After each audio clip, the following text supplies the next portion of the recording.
is the 3pm Takeover, Radio Northern Beach's only drive-home show. Keep it right here for a whole hour of fresh hits and entertainment for your Wednesday afternoon. Here we go. Hit it. Welcome to the 3pm Takeover. This is the James Bond special, guys. This show, I'm going to be really lame and say it's shaken, not stirred. I like it. Thanks. We're literally going to shake things up. If you guys haven't noticed so far, we are playing some killer Bond themes. And that's something that's really cool about the entire series, is that they have like a commissioned song for every new movie, and it's usually like a really good song on its own. So it's always a big deal, right? To see like who's going to do the song and what the song's going to be. It's a huge thing, and they often go for British artists, don't they? They've had Americans before, but I know like obviously the last few have been Adele and Sam Smith, who are very prominent British artists. So that's kind of a cool been doing. I enjoy that. It's very patriotic, which is very James Bond. But James Bond is very English, so I can see why they would want to keep it local. Yeah. But anyway, because it is our James Bond special, we have so many cool things lined up. If you keep on listening to the show, we are going to do a little bit of history about James Bond, where he came from, things like that. We've got some really cool James Bond facts, and we are going to do a quiz a little bit later to find out which Bond villain I am. The ultimate question. The entire creation of the 3pm Takeover has led to that moment, I think. I bet I'm Jaws or someone really terrible. Oh, no. Jaws is like a very formidable villain. Yeah. I found out when I was looking up things about this show that, you know, when Jaws bites through that really thick rope in the movie, it was made of licorice. Oh, weird. Because like the teeth weren't very strong. He couldn't wear them for very often. I love when you find out things when characters have to eat things in films and you find out like what it's of, and you're like, that's so clever.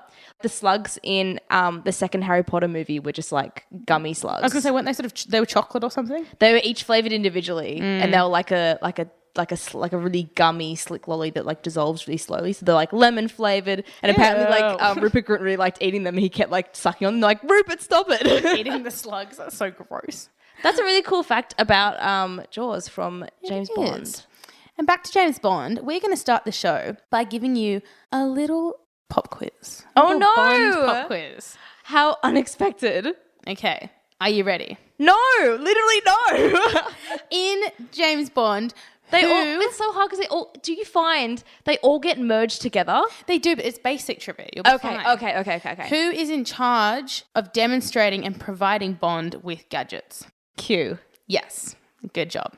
I love Q. Okay, next question. Which car manufacturer is James Bond renowned for driving in the movies?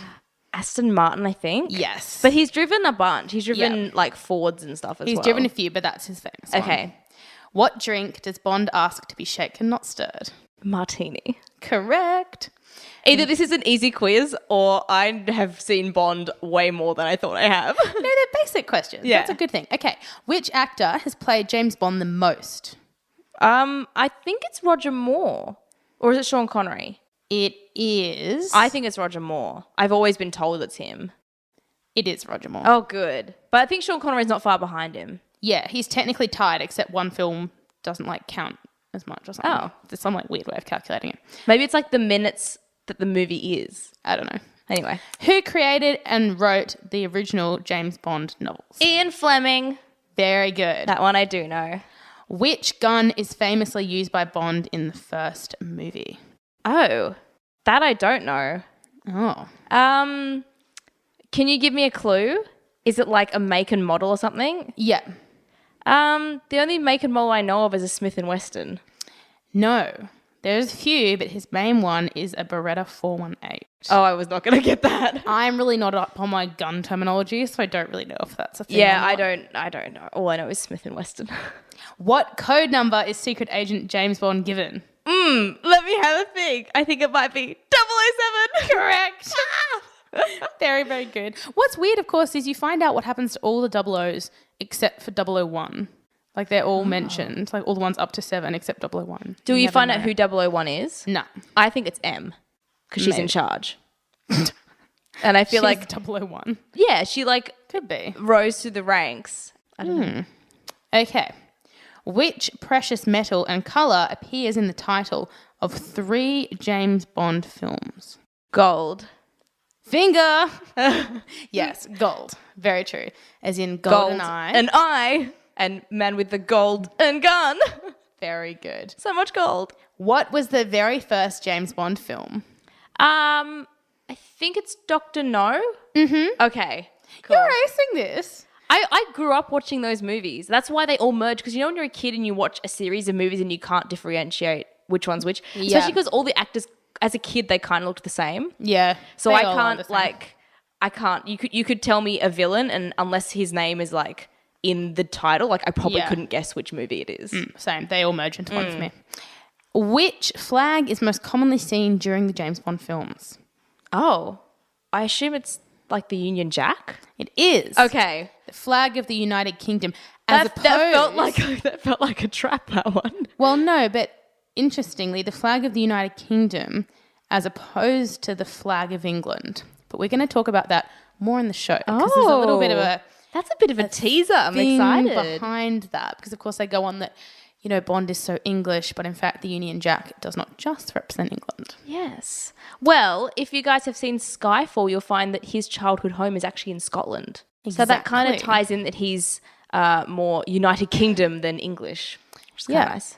British is the word I should have just used then. British, not English. United Kingdom-ish. He's more united than British. I think that countries that call themselves the United this and that are just very confusing. Yeah. It's like countries that merge and instead of just picking a new name or picking one name, they call themselves something and, you know, like Trinidad and Tobago. Or like... or Bosnia and Herzegovina. Yeah. But I guess it makes sense because then you can go, these countries merged. What were they before? Oh, it was Trinidad and the other one was Tobago. Like it kind of... If you need to go backwards, it makes sense. The funniest thing, though, is when you meet people from those countries, they'll always be like, yeah, I'm from Tobago. They'll never say they're from, like, the two. Well, it's like if you ever meet anyone from Iran, they will say they're Persian. As if you wouldn't. Persian is so much more, like, exotic and cool. I agree. Persia sounds so much prettier. It sounds like really... Persia just thinks of the old days. It's like being, where are you from? Actually, Constantinople. The Ottoman Empire. I'm not sure you want to be from there quite as much. True. But anyway, we are going to head into a little bit more music. The first song that we heard in the show was Die Another Day by Madonna, obviously from Die Another Day. They're all called the name of the movie, which is very easy. And the next song coming up is one that I really like. Not all of them. No, they're not all called after the movie. No, but all the ones that we're playing on the show are. I was thinking because I was about to say no, they're not. And then I was like, oh no, you're right. But the most recent one was not. Very true. But and same with one for Casino Royale as well. All the ones written by men, they don't like to break the trend, clearly. They do. Well, except for this one. This is Paul McCartney and Wings with Live and Let Die. Welcome back to our James Bond special. You're listening to Radio Northern Beaches 88.7 and 90.3. And we have officially hit July. It is the middle of winter, but it's getting towards spring. We've like passed that halfway mark. We have, but it's definitely felt like winter lately. It was freezing the end of last week. It is so cold. It was a nippy one, guys. Hope everyone was rugged up, drinking hot chocolates and eating, I don't know, soup. You guys have it really good on the northern beaches because I live on the North Shore and it is like always 3 or 4 degrees colder. Oh, really? Yes. Yes, in saying that, though, we get the sea breeze in the afternoon, and in winter, it's not a nice breeze. It's really cold. And it smells more in winter. It smells like more salty. I've never noticed that, but I will look out for that. On my way home, I will... You will stand on your balcony and sniff the air when you get home. I'll sniff the air more. Okay, now we are going to move into 5 random James Bond facts. I'm excited. I want to know if I know them. Because you know, sometimes people always have like fun facts about things and they think they're extraordinary and then they tell you and you're like, that's a really well-known fact. Well, the first one we were just talking about a little bit before we played that last song, which was about Bond's nationality. So while Bond was born and raised in England and is English, and they make a big point about that, you find out that his father was called Andrew Bond and he was a Scottish businessman. Oh, which is where Scotland came into it. And his mother was called Monique Delacroix and she was Swiss. Oh, how international. So yeah, he's half Scottish, half Swiss. I was about to be like, oh, that means he can get like a Swiss passport. And I was like, oh, he probably doesn't ever have to worry about passports. He's a spy. He'd have like a diplomatic passport. I was going to say immunity. I'm like, he doesn't have that. No, not that. diplomatic passport he would have. Okay, fact 2. James Bond's name was chosen by Ian Fleming because it was the simplest, dullest, most plain-sounding name the author could think of. And the author wanted him to have a boring, everyday name. Wow, shots fired to every James out there. Yeah. Get it? Shots fired. I get it. Because James Bond is a spy with a gun. Very good. Did you know that fact? No, I didn't.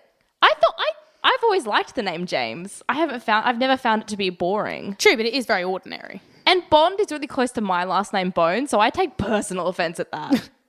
Bond is a very common surname in the UK, though. Not so much in Australia, actually. Well, there's a whole Bond Street, isn't there? There is, but I don't know many people whose surname is Bond here. It's Smith, but it's less, like, I guess, overused as, like, a decoy name. Like, I'm John Smith. Good old John Smith. He's a good guy. Okay, third one.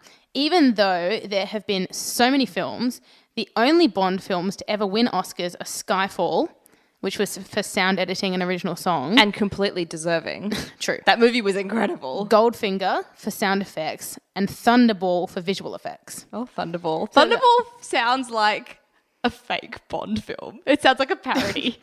I always think of Thunderbirds. I always think of I get confused. Spaceballs, which is a parody of Star Wars. That's not even to do with James Bond. Well, yeah, so it's only ever won 4 Oscars, which is surprising. That is, but there are always really huge movie franchises. Like Harry Potter didn't win any, I don't think. Yeah, true. So when it's a series, they don't want to, because then if they stop winning awards, it looks awkward. Yeah. But now they've started. They're on a roll. Fact 4. It's been calculated that from Dr. No to Quantum of Solace, Bond has killed 352 people and he's slept with 52 women. 352 people is not as many as I thought it would be. God. There's a lot of death in those movies, but I guess true. They're calculating how many people he's killed. Yeah, some people die in freak accidents. But also like henchmen knock off each other by accident and yeah. But I feel like I would have made that number a lot higher if I was guessing. Last fun fact, there were quite a few people over the years that were going to be cast as Bond. Interesting ones to point out. Cary Grant. Oh. Tom Jones is in The Singer. Oh my gosh. Liam Neeson. Sam Neill. I'm so glad Mel Gibson didn't become Hugh Bond. Grant. Oh, he wouldn't have been a good one. Jared Butler. Sean Bean and Will Smith. Will Smith? Yeah. I can imagine Sean Bean? No. Jared Butler? Yes, I can imagine Jared Butler would do a pretty good job. He'd be all right. Who do you want to be the next Bond? Because Daniel Craig has expressed his disinterest in continuing as Bond. I haven't got someone in mind yet. There was rumour about Idris Elba, and I would be really excited to see him as Bond. I would be all for it. Maybe. I think it's time for it to be shaken up. He's a really tall guy as well, and a lot of the Bond actors have been very tall men. They've all been about 6'2" average. Except Daniel Craig, who's very short. He is very short. But Idris Elba is like 6'3" or something. He's hugely tall. So he could fit right into the tall stereotype, I suppose. Tallness of Bond. Tallness. But anyway, it is time for a little bit more music. Do not go away. Coming up right after this, Victoria is going to quiz me and find out which Bond villain I am. So stay tuned. Welcome back. That was GoldenEye. So good. She's got such a fun voice. Yeah. Welcome back to the 3pm Takeover. This is the James Bond special. If you guys are 10% as excited as I am, then you were having a great afternoon indeed, because I do love a bit of James Bond. You know what I love about James Bond? You can put it on and like no one will complain. Or it's one of those things, if you don't really feel like it, you'll stick around because you're like, oh, well. And you don't really need to like follow it. Yeah. Because it's just very be on in the background. Yeah. And every now and then I think about James Bond and I go, I actually don't like the character James Bond. But then whenever I read things about, like I remember reading, there's a thing, I think Ian Fleming did an interview and he was saying how he didn't write James Bond to be a likable, like he's not meant to be likable. Because he's a spy. That's like his attitude towards life and his behavior is not like he's charming, but in like a cold way. But then at the same time, Ian Fleming is a bit full of it because Bond is 50% based on himself. Oh, yeah. Which is also weird. Ian Fleming's a whole interesting character. Other can of worms. He's a whole nother special, but no, we're not going to have that special. But something I guess very quintessential about James Bond is not just him, it is who he's versing. And he has some pretty are memorable villains. So we're going to do a little quiz now and find out which villain Hope is. I hope it's one that I remember. I'm sure it will be. I have gone through this as an also kind of includes like famous henchmen, for lack of a better word. Okay. So things like people like Oddjob might be one of the answers. Okay. Even though he technically wasn't the villain. Yeah. Yeah. Yeah. So question number 1, straight up, of this list, who is your favourite Bond? Daniel Craig, Sean Connery, Roger Moore, Pierce Brosnan, Timothy Dalton, or George Lazenby? Okay. It's obviously George Lazenby. Really? No. Definitely not. That's like everyone's least favourite, I feel. Oh, poor George. It's really stereotypical given my age, but I'm going to go with Daniel Craig. I'm the same.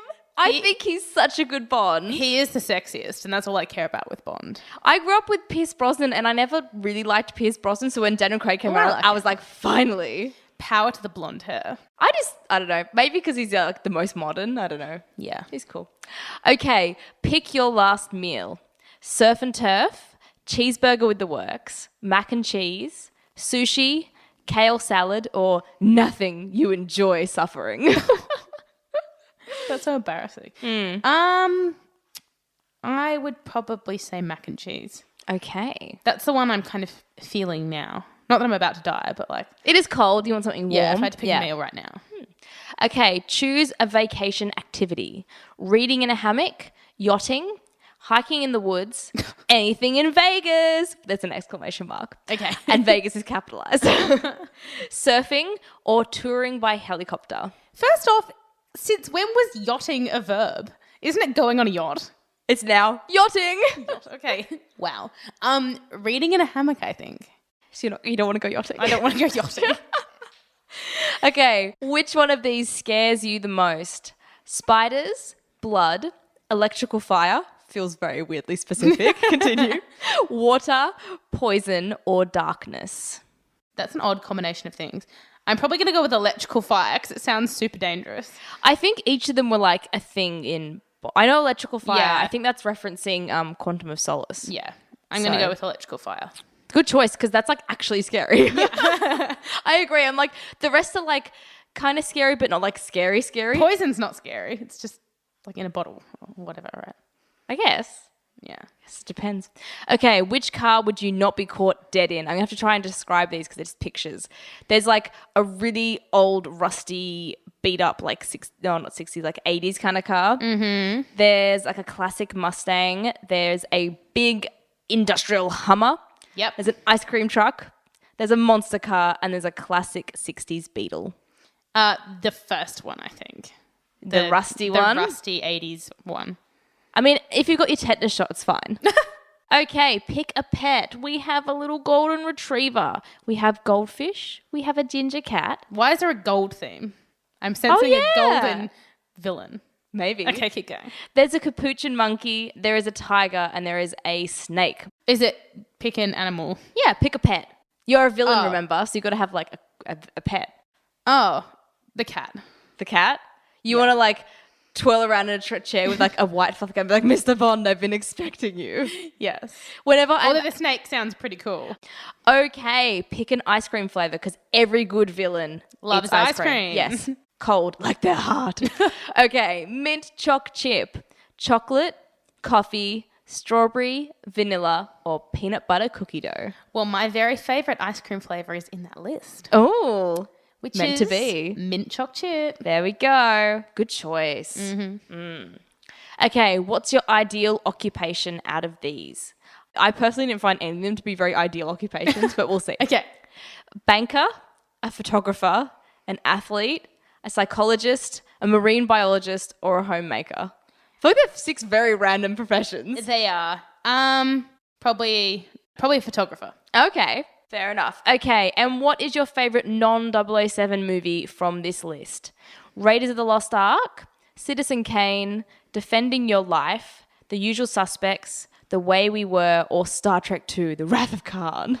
Indiana Jones. Me too. Definitely. Oh, so good. I love Indiana Jones. Yep. Okay, you're going to find out after this next song because we like to keep you guys in suspense. So, guys, coming up we have, oh my gosh, my favourite Bond film, my favourite Bond theme. It's by Adele. If you can't guess by now, then you're clearly a fake fan. This is Skyfall by Adele. We're going to catch you after this. Welcome back. That was Diamonds Are Forever. Before that, we had Skyfall. It is our James Bond special. We are having an awesome time. I love James Bond. And why did we not bring martinis into the studio? That's my question. I didn't even think of that. I guess should have done. We drove here separately, so I guess we're just being responsible. True.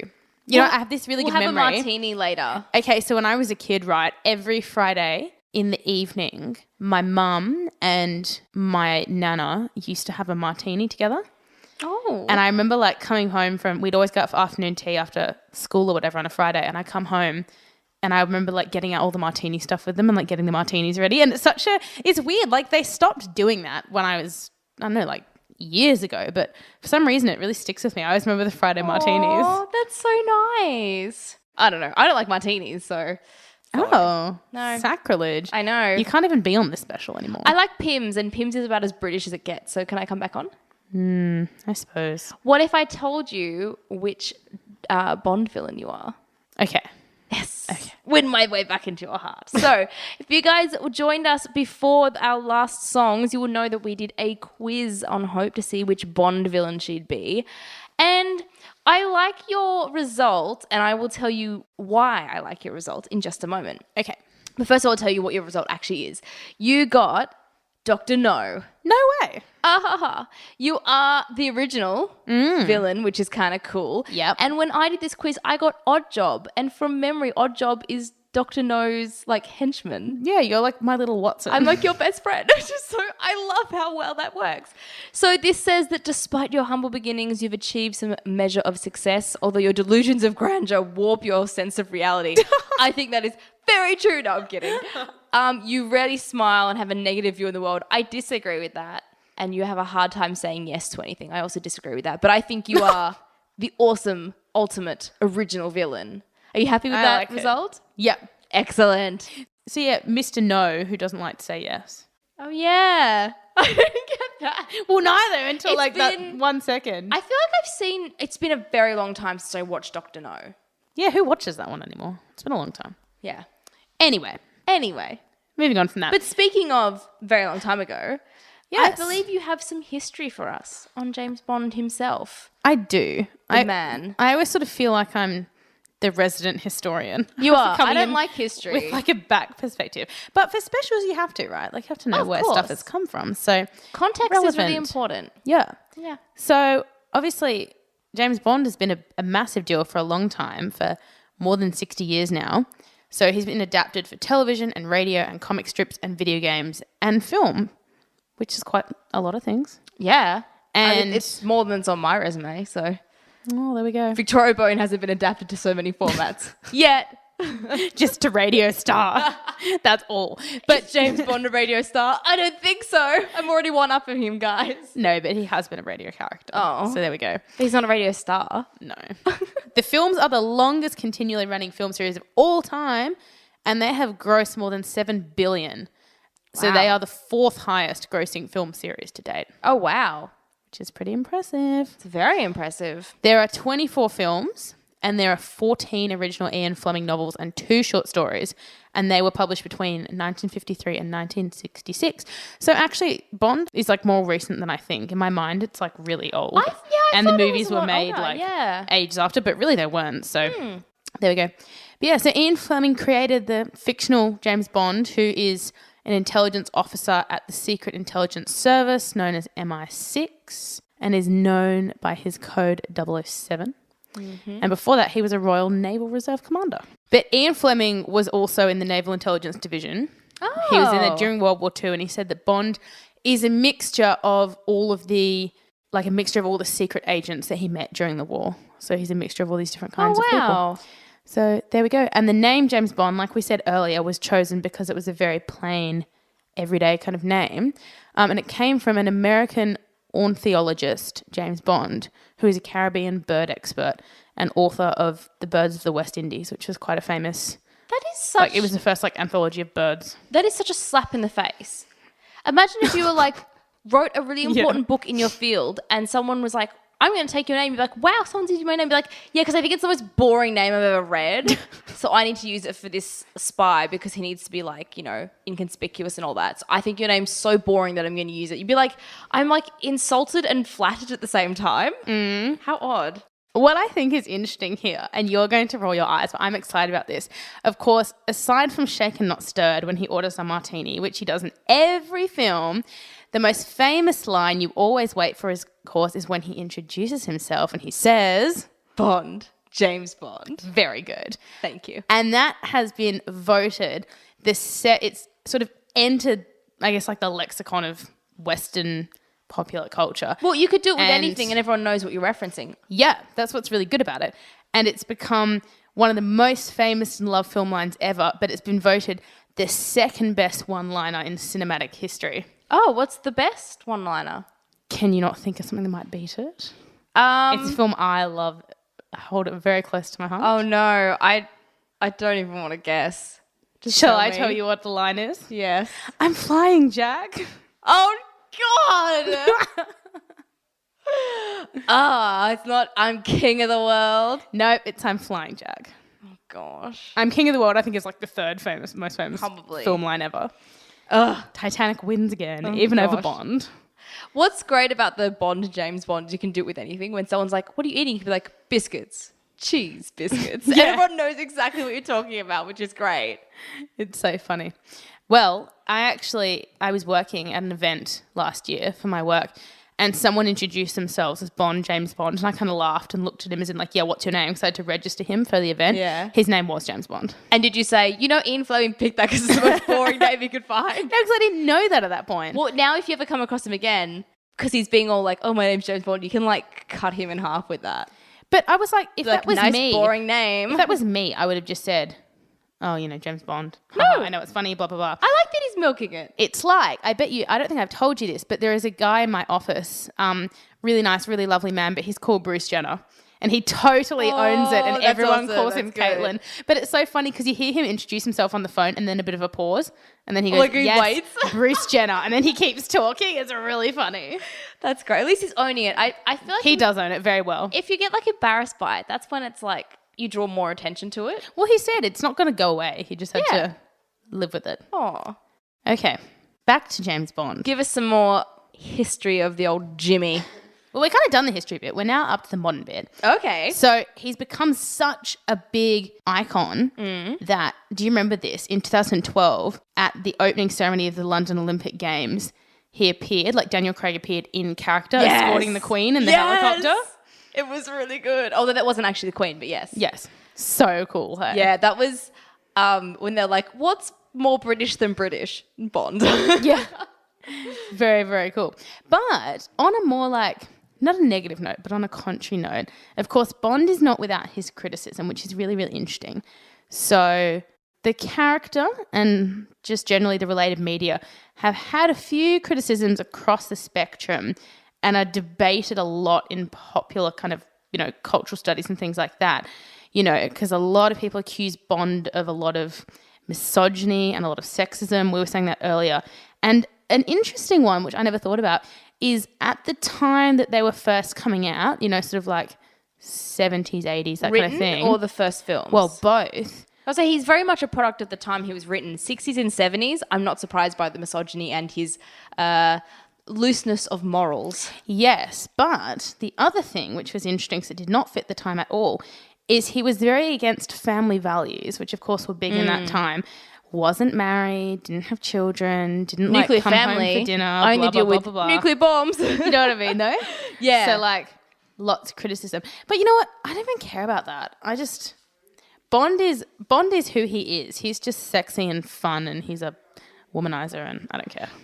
I just like it. But that's what, like they say, Bond wasn't written to be this lovable character. He's meant to be very flawed. Like he's not in a profession which sort of allows him the, I guess, for lack of a word, the luxury of a wife and kids and a normal home life. So he just gets a luxury of 52 people, as we discovered. Well, the later Bond films sort of explored the idea of, I don't know, like regret and what a toll that kind of lifestyle actually takes. Which was, I think, a really interesting way of keeping his character how he sort of was originally written, but also dealing with it in a modern sense of actually exploring it and not necessarily saying well, it's bad or good, but saying like this is a new lens to look at it through. That well, that was the main thing of it, which is really cool. With Daniel Craig, that was the biggest thing that he said he wanted to bring to the character was more of an emotional depth where he's still, you're not quite connected to him. He's a bit cold, but you understand that he can't just sleep with someone and forget type thing. Yeah, and Daniel Craig draws that line really well, I feel. I think that's why the older I get, the more I like Daniel Craig above a lot of the other Bonds, because his films feel like they have more of a plot for Bond rather than just like an action plot. There's more of a personal plot. He's more relatable. On. Yeah, but he's still that cold, detached person, which he has to be because he's a spy. Intelligence officer. So yes. Yeah, which is, I don't know, personally for me, that's why I like him, but I am also very biased and influenced by my generation and when he came out. I know like the generations above me and like my parents' generation often prefer Sean Connery or Roger Moore. I think everyone likes who they sort of saw first or who was like the sexy person at the time when they started watching it type thing. I think this happens with Doctor Who a lot as well. I think the Doctor that people often start with or the bulk of who they've seen is often their favourite. So like I have a friend and her favourite is David Tennant and that's who she started with. That's my favourite. But I started with Matt Smith and he is still my favourite. Did you not watch Doctor Who before Matt Smith? No, I actually, the year that Matt Smith started, I think a couple of weeks after he started is when I actually started watching it. And so I watched all of his because I was like watching it up to date and then I had time at the end of the season and I went back and rewatched from Christopher Eccleston and I really like David Tennant and I can totally see why he's everyone's favourite. He is the best. But I love Matt Smith and I think he brings something so different to the character, so which I think a lot of people feel with Bond as well. It's kind of who you start with and grow up with and then it goes down to who you I guess connect with and relate with on a personal level. And for me, it's Daniel Craig's. Me too. I mean, it's the blonde hair. Like it can't really get anything deeper than that. For me, it's the blue eyes. We're meant to be like we are just one. You basically. You're the female. I mean, I've always said it. You are the female Daniel Craig. Yeah, if I've said it once. You know what I always forget about him? He's married to Rachel Weisz. Oh, and I always forget about it. And like her. Yeah, I love her, but I never remember that they're married. It's very weird. And then I see them like in a photo together, like a red carpet. I'm like, oh, that's right. You guys have been married for like 10 years. Oh, it's Bond. He's not married to anybody. Yeah, maybe that's why I see that. Yeah, maybe. Okay, well, we are coming up to our very last song now for the show. This is a really, really good one. You're not going to want to miss it. This is A Man with the Golden Gun. A classic. Definitely a classic. Stick around because coming up right after this, we have our quote of the week. Welcome back to the 3pm Takeover's James Bond special. I don't know what voice that was. Something came over me. You were spurred on by A Man with the Golden Gun. I know. It's quite a I don't know, very like go-getter song. It is. Classic. That's cool. Classic. Now, we're at the very end of the show, unfortunately, because this has been such a fun special. How good has the music been? I love Bond music. Oh my gosh, I love Bond themes. Like, I love when a song works perfectly for a movie because it's written for it, but then like you can play it on the radio and like it still works as a song. It doesn't need to be in its context. Definitely. So we have quote of the week now, and I am 00 quote this week. Asian quote. Exactly. So, I'm Q. Get it for quote. I get it. Next week we'll go back to Madame Quote, but she's away. She's away. She has to be away because it's a special. So, very fittingly, my quote is by Ian Fleming this week. Oh, you're so clever. I tried to find a good Bond quote, but all his quotes are either like really like one-liners after killing someone or like... Or like often his good quotes are like in response to someone else. Yeah, so it doesn't make sense. Went back to the original person and went back to Ian Fleming, and let me tell you, it's hard to find like an inspirational quote from him. A lot of his were quite like dark or just, about killing, and I was like, oh, lovely. But I found a good one from his novel From Russia with Love, and I think you will enjoy this. Okay. And I think it will spur us on for another great week ahead. So, from Ian Fleming for our James Bond special comes this. Hope makes a great breakfast. Eat plenty of it. Ooh. Yeah. Clever. I quite liked it. It was very similar to the one we had a couple of weeks ago that you did on coffee being a great and coffee and great attitude is a way to start your day. Yeah. So I think it kind of complements that quite well. Do you know what's weird though? And it fits our special. So because hope is my name, I never think of it as the word. In fact, sometimes I struggle to remember what the definition is because I totally block the word from my mind because I just associate it with myself. If I see it, especially at the start of a sentence and it's capitalized, I think of your name before I think of the verb hope. Oh, stop. And whenever I write you like a card, I'm always, or like if I email you, I'm always like, hope you have a good week. And I don't care how lame it is and I don't care how much you hate it because I love doing it. I don't think about it because I don't associate the word with my... So when someone writes, Dear Hope, I hope something, I don't even notice. Oh, I guess that's good. But anyway, we have reached the end of our show and I'm really sad. I think we're going to change up the show and forever we're just going to play Bond music. Because it's really good. I mean, we could get through a couple of shows. We've got like 24 songs to get through. Yeah, and then that would be it. But anyway, we have loved doing this special. Make sure that you tune in again on Friday to the Takeover if you miss it. And then from next week, you can catch up on YouTube or SoundCloud or Mixcloud if you want to. Whatever your preferred platform listen again, is. whatever platform that you like.